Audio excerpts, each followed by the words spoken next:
Hi hello welcome to Indian knowledge university. మనకు UGC net 2024 December notification అయితే రావడం జరిగింది. ఎవరైతే పిహెచ్డి అడ్మిషన్ పొందాలనుకుంటారో, అదేవిధంగా అసిస్టెంట్ ప్రొఫెసర్గా జాయిన్ కావాలన్నా, అదేవిధంగా ఫెలోషిప్ కావాలనుకున్న వారికి ఈ ఎగ్జామ్ అయితే కంపల్సరీ రాయవలసి ఉంటుంది. ఇందులో ఏ సబ్జెక్ట్స్ ఉన్నాయి, టెస్ట్ ప్యాటర్న్ ఏ విధంగా ఉంటుంది, సిలబస్ ఏంటి, అప్లికేషన్ డేట్స్, వాటికి సంబంధించిన పూర్తి వివరాలు చెప్పే ప్రయత్నం చేస్తాను.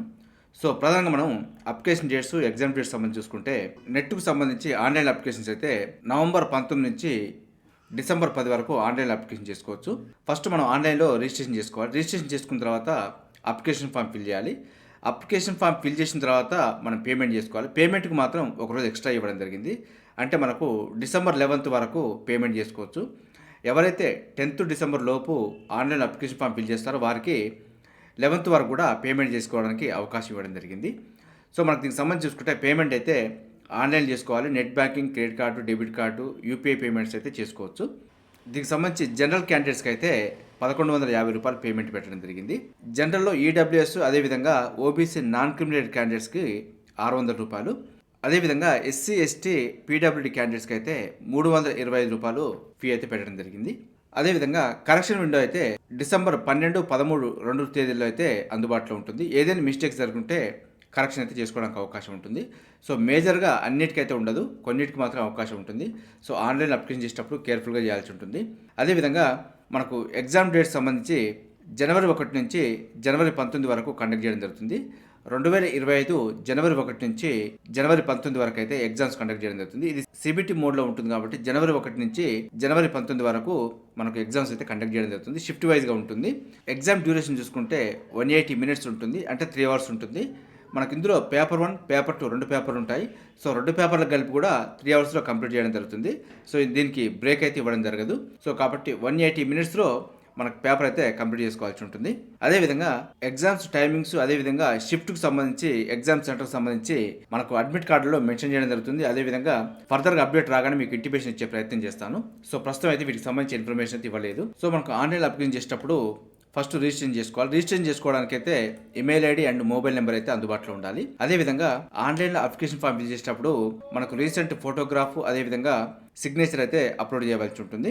సిగ్నేచర్ సంబంధించి 4 KB to 30 KB మధ్యలో ఉండాలి. ఫోటోగ్రాఫ్ వచ్చి 10 KB to 200 KB మధ్యలో ఉండాలి. అదేవిధంగా పేమెంట్కి సంబంధించి అయితే ఆన్లైన్ ద్వారా అన్ని రకాల పేమెంట్స్ అయితే యాక్సెప్ట్ చేయబడుతుంది. నెట్ ఎగ్జామ్ సంబంధించి ఇందులో అయితే మనకు 3 రకాలుగా క్వాలిఫై చేయడం జరుగుతుంది.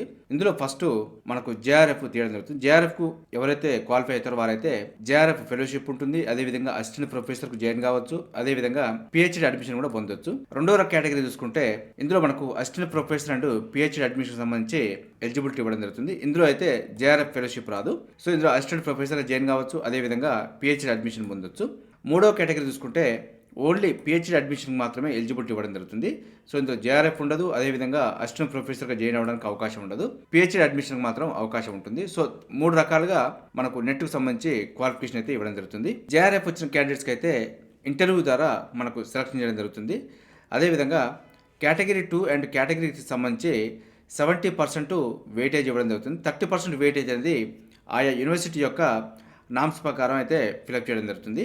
ఈ 30% వెయిటేజ్ అంటే జర్నల్స్ పబ్లిష్ కానీ, ఇంటర్నేషనల్ అండ్ నేషనల్ సెమినార్స్ కానీ, అదేవిధంగా మనకు పీజీ వరకు వచ్చిన మార్క్స్ బేస్ తీసుకొని, లేదంటే ఆయా యూనివర్సిటీ కండక్ట్ చేసిన ఎంట్రన్స్ ఎగ్జామ్స్ కానీ, వీటన్నిటిని పరిగణలోకి తీసుకొని 30% వెయిటేజ్ అయితే ఇవ్వడం జరుగుతుంది. రిమైనింగ్ 70% అనేది నెట్ క్వాలిఫై ఉంటే సరిపోతుంది. ఈ విధంగా మనకు అడ్మిషన్ వచ్చే అవకాశం ఉంటుంది. ఫెలోషిప్కి సంబంధించి చూసుకుంటే ఎస్సీ వారికి national fellowship for scheduled caste నుంచి ఫెలోషిప్ అవకాశం ఉంటుంది. ఓబీసీ వారికి కూడా ఫెలోషిప్ అవకాశం ఉంటుంది. అదేవిధంగా పీడబ్ల్యూడీ క్యాండిడేట్స్ కూడా national fellowship for persons with disability నుంచి ఫెలోషిప్ రావడం జరుగుతుంది. ఇవి వాటి యొక్క కమ్యూనిటీకి సంబంధించి ఫెలోషిప్స్ అయితే ప్రొవైడ్ చేయడం జరుగుతుంది. మనకు మోడ్ ఆఫ్ ఎగ్జామ్ చూసుకుంటే ఓన్లీ కంప్యూటర్ బేస్డ్ టెస్ట్ మాత్రమే కండక్ట్ చేయడం జరుగుతుంది. ఇది సిబిటి మోడ్లో ఉంటుంది. మనకు ప్యాటర్న్ ఆఫ్ ఎగ్జామినేషన్ చూసుకుంటే ఇందులో మనకు పేపర్ 1, అదేవిధంగా పేపర్ 2 2 పేపర్లు అయితే కండక్ట్ చేయడం జరుగుతుంది. మనకు పేపర్ 1 50 క్వశ్చన్స్ రావడం జరుగుతుంది. మనకు 100 మార్క్స్ ఇవ్వడం జరుగుతుంది. అంటే ఈచ్ క్వశ్చన్స్కి 2 మార్క్స్ క్యారీ అవుతుంది. దీనికి సంబంధించి చూసుకుంటే టీచింగ్ మరియు రీసెర్చ్ ఆప్టిట్యూడ్ నుంచి క్వశ్చన్స్ అయితే రావడం జరుగుతుంది. అదేవిధంగా పేపర్ 2కి సంబంధించి చూసుకుంటే 100 క్వశ్చన్స్ 200 మార్క్స్ ఉంటుంది. అంటే మనకు ఈచ్ క్వశ్చన్స్కు 2 మార్క్స్ క్యారీ అవుతుంది. దీనికి సంబంధించి ప్యూర్ సబ్జెక్ట్ నుంచి అయితే క్వశ్చన్స్ రావడం జరుగుతుంది. 100 క్వశ్చన్స్ అనేది మనకి ప్యూర్గా సబ్జెక్ట్ నుంచి రావడం జరుగుతుంది. 50 క్వశ్చన్స్ అనేది మనకు టీచింగ్ మరియు రీసెర్చ్ అప్డేట్ నుంచి క్వశ్చన్స్ రావడం జరుగుతుంది. సో మొత్తం 150 క్వశ్చన్స్కి గాను 3 అవర్స్ అయితే ఎగ్జామ్స్ కండక్ట్ చేయడం జరుగుతుంది. 180 మినిట్స్ ఉంటుంది. ఇందులో మధ్యలో ఎలాంటి బ్రేక్ ఉండదు. పేపర్ 1 పేపర్ 2 మనకు కంటిన్యూస్గా కంప్లీట్ చేసుకోవాల్సి ఉంటుంది. సో మనకు ఎగ్జామ్ పేపర్ చూసుకుంటే మాత్రం ఇంగ్లీష్ అండ్ హిందీలో మాత్రమే ఉంటుంది. రీజనల్ లాంగ్వేజ్లో అవకాశం లేదు.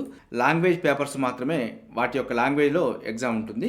మనకు 150 క్వశ్చన్స్ కూడా మల్టిపుల్ చాయిస్ క్వశ్చన్స్ ఇవ్వడం జరుగుతున్నట్టు మనకి ఇవ్వడం జరిగింది. సో ఇందులో మనకు ఈచ్ క్వశ్చన్స్కు 2 మార్క్స్ క్యారీ అవుతుంది. నో నెగిటివ్ మార్కింగ్ కాబట్టి మనకు 150 క్వశ్చన్స్కు 150 అటెంప్ట్ చేసుకోవచ్చు. సో నెగిటివ్ మార్కింగ్ లేదు కాబట్టి అన్ని క్వశ్చన్స్ అటెంప్ట్ చేసే ప్రయత్నం చేయండి. సో అటెంప్ట్ చేయని క్వశ్చన్స్కు ఎలాంటి మార్క్స్ ఇవ్వడు. సో మీకు రాంగ్ అటెంప్ట్ అయినా కూడా నెగిటివ్ మార్కింగ్ లేదు కాబట్టి మీకు నో ప్రాబ్లం. సో క్వాలిఫైయింగ్ చూసుకుంటే మాత్రం జనరల్ ఈడబ్ల్యూఎస్ క్యాండిడేట్స్కి అయితే అట్లీస్ట్ 55% మార్క్స్ వచ్చి ఉండాలి మనకు క్వాలిఫైయింగ్ డిగ్రీలో. అదేవిధంగా ఎస్సీ ఎస్టీ ఓబీసీ పీడబ్ల్యూడి క్యాండిడేట్స్కి అయితే 50% మార్క్స్ వచ్చినా సరిపోతుంది. ఏజ్ లిమిట్ చూసుకుంటే జేఆర్ఎఫ్కి మాత్రం 30 years వరకే ఏజ్ లిమిట్ ఇవ్వడం జరిగింది. మనకు దీనికి సంబంధించి నోటిఫికేషన్ మనకు డిసెంబర్లో వచ్చింది కాబట్టి 2025 జనవరి 1 కట్ ఆఫ్గా తీసుకోవడం జరిగింది. అదేవిధంగా 5 years వరకు ఏజ్ రిలాక్సేషన్ కూడా ఇవ్వడం జరిగింది. ఇది ఎవరికి వర్తిస్తుందంటే ఓబీసీ నాన్ క్రిమినల్, అదేవిధంగా SC ST PWD and third gender క్యాండిడేట్స్కి 5 years వరకు రిలాక్సేషన్ ఇవ్వడం జరిగింది. అంటే 35 years వరకు జేఆర్ఎఫ్ అయితే ఎలిజిబిలిటీ ఇవ్వడం జరిగింది. సో దీనికి సంబంధించి అసిస్టెంట్ ప్రొఫెసర్ అండ్ పిహెచ్డి అడ్మిషన్కి అయితే ఏజ్ లిమిట్ లేదు. ఓన్లీ జేఆర్ఎఫ్కి మాత్రమే ఏజ్ లిమిట్ పెట్టడం జరిగింది. మిగతా వాటికి ఏజ్ లిమిట్ లేదు. ఎవరైనా రాసుకోవచ్చు, ఎప్పటి వరకైనా రాసుకోవచ్చు. రిజర్వేషన్ క్రైటీరియా చూసుకుంటే ఎస్సీ క్యాండిడేట్స్కి అయితే 15%, ఎస్టీ క్యాండిడేట్స్కి 7.5%, ఓబీసీ నాన్ క్రిమినల్ వాళ్ళకి 27%, ఈడబ్ల్యూఎస్ క్యాండిడేట్స్కి అయితే 10%, పీడబ్ల్యూడి క్యాండిడేట్స్కి 5% వరకు రిజర్వేషన్ అయితే ఇవ్వడం జరిగింది. అప్లై చేసేటప్పుడు 3 steps ఉంటుంది. 3 stepsలో ఫస్ట్ స్టెప్లో రిజిస్ట్రేషన్ చేసుకోవాలి. రిజిస్ట్రేషన్కి email ID and mobile number ఉంటుంది. మనకు సెకండ్ స్టెప్లో ఆన్లైన్లో అప్లికేషన్ ఫామ్ ఫిల్ చేయవలసి ఉంటుంది. ఇందులో మనకు recent photograph 10 KB to 200 KB ఉండాలి. అదేవిధంగా సిగ్నేచర్కి సంబంధించి 4 KB to 30 KB ఉండాలి. థర్డ్ స్టెప్ పేమెంట్ ప్రాసెస్ ఉంటుంది.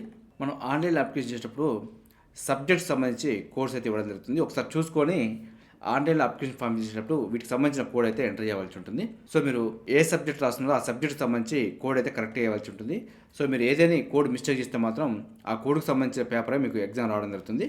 సో కాబట్టి మనకైతే సబ్జెక్ట్కి సంబంధించి కోడ్స్ అయితే ఇక్కడ ఇవ్వడం జరిగింది. ఒకసారి చూసుకొని ఆన్లైన్లో అప్లికేషన్ చేసేటప్పుడు కోర్స్ అయితే కేర్ఫుల్గా వేయండి. మనకు మొత్తం 85 సంబంధించి సబ్జెక్టులు అయితే ఉన్నాయి. సో వీటికి సంబంధించిన కోర్స్ అయితే అందుబాటులో ఉన్నాయి. ఒకసారి చూసుకొని కోర్స్ ఫిలప్ చేయాలి. అదేవిధంగా టెస్ట్ సెంటర్కి సంబంధించి కూడా మనకు కోర్స్ ఉన్నాయి. సో సిటీ కోర్స్ ఉన్నాయి. సో మనకు ఆన్లైన్ ఫామ్ ఫిల్ చేసేటప్పుడు వాటికి సంబంధించిన కోర్స్ అయితే కరెక్ట్గా సెలెక్ట్ చేసుకోవాలి. తెలంగాణకు సంబంధించి చూసుకుంటే మనకు చాలా వరకు డిస్ట్రిక్ట్స్ అయితే అందుబాటులో ఉన్నాయి. సో మనకు ఎగ్జామ్ సెంటర్కి అయితే ప్రాబ్లం లేకుండా ఇవ్వడం జరిగింది. మనకు పోస్ట్ గ్రాడ్యుయేట్ లెవెల్ సబ్జెక్ట్కి సంబంధించి కోర్స్ అయితే ఒకసారి చూసుకోవచ్చు మీరు ఇక్కడ. సో ఒకసారి చూసుకొని అప్లై చేసుకునే ప్రయత్నం చేయండి. స్టేట్స్కి సంబంధించి కూడా కోర్సు అయితే ఇవ్వడం జరిగింది. సో వీటికి సంబంధించిన కోర్సు కూడా కేర్ఫుల్గా చూసుకొని అప్లై చేసుకునే ప్రయత్నం చేయండి. చూసారుగా ఇది మనకు యూజీసీ నెట్ డిసెంబర్ 2024 సంబంధించి ఇన్ఫర్మేషన్ మీకు అందించే ప్రయత్నం చేస్తాను. మీకు ఇంకా ఏదైనా ఇన్ఫర్మేషన్ కావాలంటే నా కామెంట్ సెక్షన్లో కామెంట్ చేస్తే దానిపైన మీకు వివరణ ఇచ్చే ప్రయత్నం చేస్తాను. అదేవిధంగా ఏదైనా అప్డేట్ ఇన్ఫర్మేషన్ కావాలనుకున్నా కూడా నాకు కామెంట్ సెక్షన్లో కామెంట్ చేస్తే దానిపైన అప్డేట్ చేసే ప్రయత్నం చేస్తాను. ఇదే విధంగా మన ఛానల్ అయితే ఎప్పటికప్పుడు మీకు అప్డేట్ సమాచారం అయితే అందించే ప్రయత్నం చేస్తున్నాను. మన ఛానల్ని చూస్తున్న వారు సబ్స్క్రైబ్ చేసుకుని ఫాలో అవుతూ ఉండండి. ఈ వీడియో నచ్చితే లైక్ చేయండి, షేర్ చేయండి. సబ్స్క్రైబ్ చేసుకోవడం మాత్రం మర్చిపోద్దు. Have a nice day.